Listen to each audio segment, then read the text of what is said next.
Hello guys, welcome to the current affairs show, जिसमें हम लोग लेते हैं बहुत ही कम टाइम में बहुत ही इंपॉर्टेंट करंट अफेयर्स जो होते हैं नंबर में 20।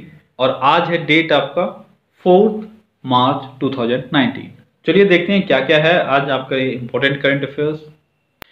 तो आज आपका पहला क्वेश्चन है कि 3 मार्च 2019 को पीएम नरेंद्र मोदी ने क्लासी निकोब राइफल्स निर्माण सुविधा का उद्घाटन कहाँ किया है। क्लासी निकोब राइफल्स, इसका उद्घाटन किया गया है अमेठी में पीएम नरेंद्र मोदी के द्वारा। अमेठी कहाँ है? अमेठी है यूपी में, आप जानते हो, ठीक है। और ये क्लासी निकोब राइफल्स जो है यह भारत और रूस के बीच में एक ज्वाइंट वेंचर है, ठीक है, जो नाम क्या है इसका, क्लासी निकोब राइफल्स। अगला क्वेश्चन है कि 2 मार्च 2019 को दुबई टेनिस ओपन किसने जीता। 2 मार्च 2019 को दुबई टेनिस ओपन ये किसके द्वारा जीता गया? ये रोजर फेडरर के द्वारा जीता गया। रोजर फेडरर ने ये 8वीं बार दुबई टेनिस ओपन जीता है, ठीक है। उन्होंने फाइनल मैच में ग्रीस के स्टेफानोस को हराया। क्या नाम था उनका? Stefanos Tsitsipas. ये ग्रीस के थे, इनको इन्होंने हराया और जीत लिया दुबई टेनिस ओपन। अगला क्वेश्चन है 28 फरवरी 2019 को सेनेगल का राष्ट्रपति किसे चुना गया? सेनेगल का राष्ट्रपति किसको चुना गया है? यह चुना गया है मैके सेल को चुना गया है 28 फरवरी 2019 को सेनेगल का राष्ट्रपति। तो आने वाले एग्जाम के लिए बहुत ही इंपॉर्टेंट है। और इनको वोट मिला था टोटल 58% से 58%। तो 58% इनको वोट मिले और ये जीत गए। इनका नाम है मैके सेल और ये हैं प्रेसिडेंट सेनेगल के। अगला क्वेश्चन है फरवरी 2019 को 3 साल के लिए किस बैंक ने एलआईसी के अध्यक्ष और प्रबंध निदेशक हेमंत भार्गव को अपना गैर कार्यकारी और गैर पूर्णकालिक अध्यक्ष नियुक्त किया? तो किस बैंक ने ऐसा किया है? ये क्या है? आईडीबीआई ने। किसने किया है? आईडीबीआई ने, जो एलआईसी के अध्यक्ष और प्रबंध निदेशक हेमंत भार्गव हैं उनको अपना गैर कार्यकारी और गैर पूर्णकालिक अध्यक्ष नियुक्त किया है। अगला क्वेश्चन है 27 और 28 फरवरी 2019 को हीट वेव की तैयारी, शमन और प्रबंधन पर राष्ट्रीय कार्यशाला कहां आयोजित की गई थी? तो किस चीज पर कार्यशाला? हीट वेव की तैयारी, शमन और प्रबंधन पर राष्ट्रीय कार्यशाला आयोजित की गई थी और यह की गई थी महाराष्ट्र में। कहां की गई थी? महाराष्ट्र में। अगला क्वेश्चन है भारतीय मिसाइल कार्यक्रमों में उनकी नेतृत्वकारी भूमिका के लिए प्रतिष्ठित मिसाइल सिस्टम अवार्ड 2019 से किसे सम्मानित किया गया? यानी मिसाइल सिस्टम अवार्ड 2019 से किसको सम्मानित किया गया है? ये क्या गया है? जी सितेश रेड्डी को। किसको क्या गया? जी सितेश रेड्डी। ये हैं डीआरडीओ के प्रमुख जी सितेश रेड्डी। ये अभी बहुत ही इंपॉर्टेंट हो गए हैं। ये कौन है? डीआरडीओ के प्रमुख हैं जिनको मिसाइल सिस्टम अवार्ड 2019 से सम्मानित किया गया। अगला क्वेश्चन है निम्नलिखित में से किसने 27 फरवरी 2019 को नीति आयोग के अटल इनोवेशन मिशन के साथ आशय कथन पर हस्ताक्षर किया?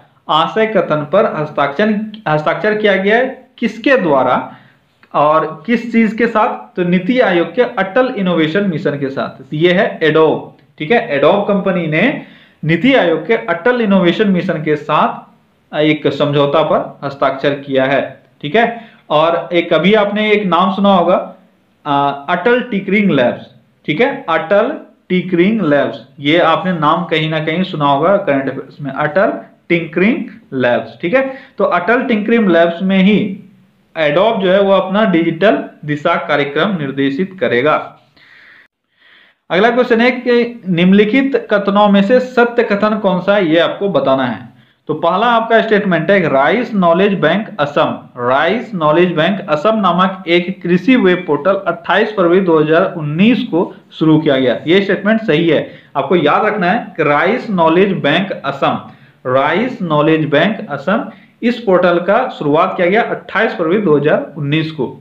अगला पॉइंट है कि यह पोर्टल वर्ल्ड बैंक द्वारा वित्त पोषित परियोजना Assam agri business and rural transformation का हिस्सा है। यह भी स्टेटमेंट सही है।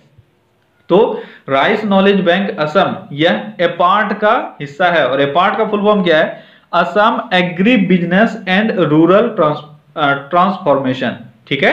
तो इसका ये हिस्सा है कौन सा, राइस नॉलेज बैंक असम।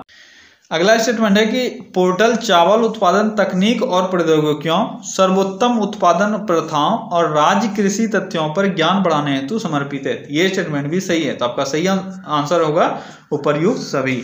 ठीक है, अगला क्वेश्चन है कि 27 फरवरी 2019 को जारी नवीनतम आईसीसी T20 अंतर्राष्ट्रीय खिलाड़ियों की रैंकिंग में शीर्ष 10 बल्लेबाजी सूची में शामिल होने वाला एकमात्र भारतीय कौन है। तो टॉप 10 आईसीसी T20 खिलाड़ियों में से भारत के एकमात्र खिलाड़ी हैं KL राहुल। कौन है वो, KL राहुल, जो T20 अंतर्राष्ट्रीय खिलाड़ियों की टॉप 10 बल्लेबाजी के लिस्ट में आए हुए हैं।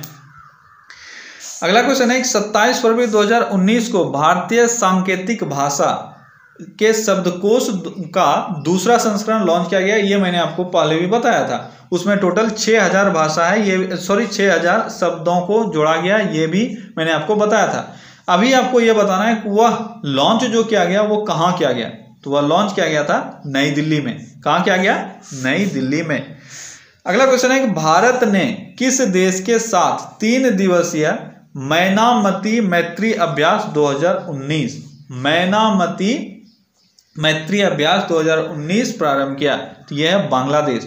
बांग्लादेश के साथ भारत का मैनामती मैत्री अभ्यास 2019 चालू हुआ है।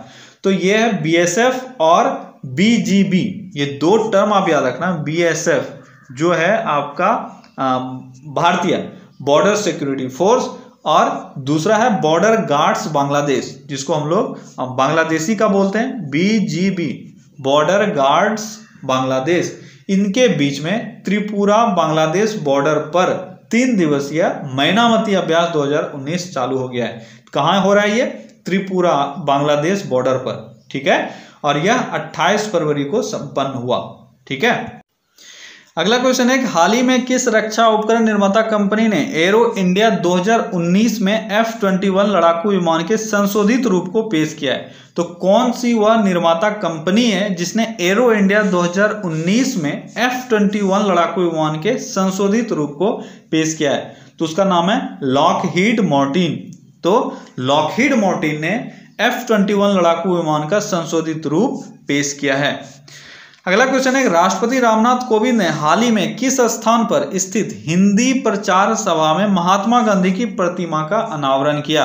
तो यह है चेन्नई, तमिलनाडु की राजधानी चेन्नई में हिंदी प्रचार सभा में महात्मा गांधी की प्रतिमा का अनावरण करते हुए राष्ट्रपति रामनाथ कोविंद ने कहा कि गांधी ने हमेशा उत्तर भारतीयों से दक्षिण राज्यों की भाषाएं और लिपियों को सीखने का अनुरोध किया था।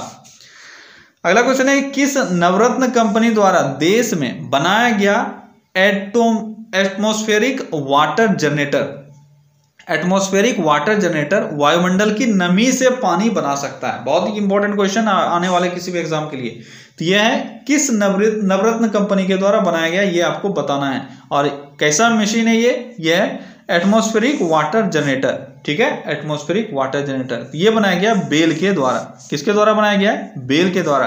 वेल और बेल में आपको कंफ्यूज नहीं होना है, ये बनाया गया बेल यानी भारत इलेक्ट्रॉनिक्स लिमिटेड के द्वारा। अगला क्वेश्चन है कि अस्पतालों और स्वास्थ्य सेवा प्रदाताओं के लिए राष्ट्रीय प्रमाणन बोर्ड, जिसको हम लोग बोलते हैं NABH, ने एंट्री लेवल प्रमाणन प्रक्रिया सरल बनाने के लिए किस नाम से पोर्टल आरंभ किया है। तो किस नाम से पोर्टल आरंभ किया है, ये क्या है, होप के नाम से। ठीक है, फिर से आप एक बार देखो, यह है अस्पतालों और स्वास्थ्य सेवा प्रदाताओं के लिए एक पोर्टल जिसका नाम है होप। ठीक है, होप। और ये क्यों किया गया है, ये किया गया है जो भी एंट्री लेवल के जो भी सर्टिफिकेशंस होते हैं उनको आसान बनाने के लिए, जो अगर कोई अस्पताल या कोई भी स्वास्थ्य सेवा केंद्र खोलना चाहता है तो उनके लिए। ठीक है, और होप इसका नाम दिया गया है इस पोर्टल का। अगला क्वेश्चन है कि निम्न में से किस IIT के शोधकर्ताओं ने कम से कम लोगों का इस्तेमाल कर कुंभ और हज जैसे भीड़भाड़ वाले आयोजनों में भगदड़ रोकने में मदद करने के लिए एक एल्गोरिदम बनाया है। तो किस IIT शोधकर्ताओं ने एक एल्गोरिदम ऐसा बनाया है जो भीड़भाड़ इलाकों में जो भी आपके प्रॉब्लम्स होते हैं उनसे जो भगदड़ मचता है उस भगदड़ से निपटने का एक सॉल्यूशन ढूंढा गया है। तो किस आईआईटी शोधकर्ताओं के द्वारा? तो ये ढूंढा गया है आईआईटी मद्रास के शोधकर्ताओं के द्वारा। अगला क्वेश्चन है, केंद्रीय गृह मंत्रालय ने एक अधिसूचना जारी कर असम राइफल्स को पूर्वोत्तर राज्य असम, अरुणाचल प्रदेश, मणिपुर, नागालैंड और किस राज्य में बिना वारंट के किसी भी व्यक्ति को गिरफ्तार या किसी की भी तलाशी लेने का अधिकार दिया है? बहुत ही इंपॉर्टेंट क्वेश्चन। क्या बोला जा रहा है कि असम राइफल्स एक रेजिमेंट है, इसको पूर्वोत्तर राज्य असम, अरुणाचल प्रदेश, मणिपुर, नागालैंड और किस राज्य में? और मिजोरम में। ठीक है, असम, अरुणाचल प्रदेश, मणिपुर, नागालैंड और मिजोरम में बिना किसी वारंट के किसी भी व्यक्ति को गिरफ्तार या उसकी तलाशी लेने का इजाजत दिया है। किसको? असम राइफल्स को। अगला क्वेश्चन है, सुप्रीम कोर्ट ने किस राज्य के सिविल सेवा नियम 1995 के नियम 5A को रद्द कर दिया? तो किस राज्य का ये एक नियम था जिसका नाम है नियम 5A, जो उसका आर्टिकल 5A था, नियम 1995 5A, इसको रद्द कर दिया। यह है बिहार सिविल सेवा। ये थोड़ा सा इसमें चीजें आपको पता रहना चाहिए कि ये एक्चुअली में है क्या। तो देखो यहाँ पे क्या था, जो बिहार में है, बिहार सिविल सेवा में यानी बीपीएससी जो एग्जाम होता है, इसका जो नियम 1995 का 5A, आर्टिकल 5A था, उसके तहत क्या होता था कि जितने भी कैंडिडेट्स पीटी में बैठे हुए हैं, ठीक है, पीटी में बैठे हुए हैं, अभी जो हो रहा है, अभी जितने भी कैंडिडेट्स बैठे हुए हैं, इसका 10% कैंडिडेट मेंस के लिए सेलेक्ट होंगे। लेकिन अभी इसको थोड़ा सा मॉडिफाई करना जरूरी था, क्योंकि ये सही नहीं है। जितना सीट है उसका 10% सिलेक्शन होना चाहिए, ना कि जितना कैंडिडेट बैठा हुआ है उतना। आपको डिफरेंस समझ में आया? कि इसमें था कि प्रारंभिक परीक्षा में बैठने वाले 10% को ही मुख्य परीक्षा में शामिल किया जाए। अगर 100 स्टूडेंट बैठा तो मेंस में 10 स्टूडेंट शामिल होगा, पर अगर सीट 50 है तो 10 स्टूडेंट ही क्यों शामिल होगा, ये आपको समझना जरूरी है। यही था 5A में। ठीक है, इसको रद्द कर दिया गया है सुप्रीम कोर्ट के द्वारा, क्योंकि ये स्टूडेंट के खिलाफ था। अगला क्वेश्चन है, कर्मचारी भविष्य निधि संगठन यानी EPFO ने 21 फरवरी 2019 को अपने अंशधारकों को वित्त वर्ष 18-19 के लिए अपनी जमाओं का यानी PF पर कितने प्रतिशत ब्याज बढ़ोतरी करने की घोषणा की है? EPFO ने कितना % ब्याज को बढ़ाने का फैसला किया है? यह 0.10% यानी 0.10% की जो इंटरेस्ट है उसकी बढ़ोतरी होगी EPFO में। अगला क्वेश्चन और आज के सेशन का आखिरी क्वेश्चन है, प्रधानमंत्री नरेंद्र मोदी को दक्षिण कोरिया में सियोल शांति पुरस्कार 2018 से नवाजा गया है और यह पुरस्कार पाने वाले निम्न में से कौन से भारतीय बन गए हैं? प्रधानमंत्री नरेंद्र मोदी को सियोल शांति पुरस्कार से सम्मानित किया गया, ये आप सब जानते हो। तो ये पुरस्कार पाने वाले ये कैम में भारतीय इंसान हैं। तो ये हैं पहले ऐसे इंसान हैं भारत के, पहले ऐसे शख्स हैं भारत के जिनको सियोल शांति पुरस्कार से नवाजा गया है, और ये अभी इनको दिया गया है साउथ कोरिया में। तो ओके फ्रेंड्स, तो ये था आज का हमारा टॉप 20 क्वेश्चंस जो हमारे करंट अफेयर सीरीज में है। अगर आपने अभी तक चैनल को सब्सक्राइब नहीं किया है तो सब्सक्राइब कर लो और बगल में है बेल आइकन, उसे दबा लो ताकि कोई भी नोटिफिकेशन आपका मिस ना हो। चलिए फिर से मिलते हैं कल अगले सेशन में। Till then take care, bye bye.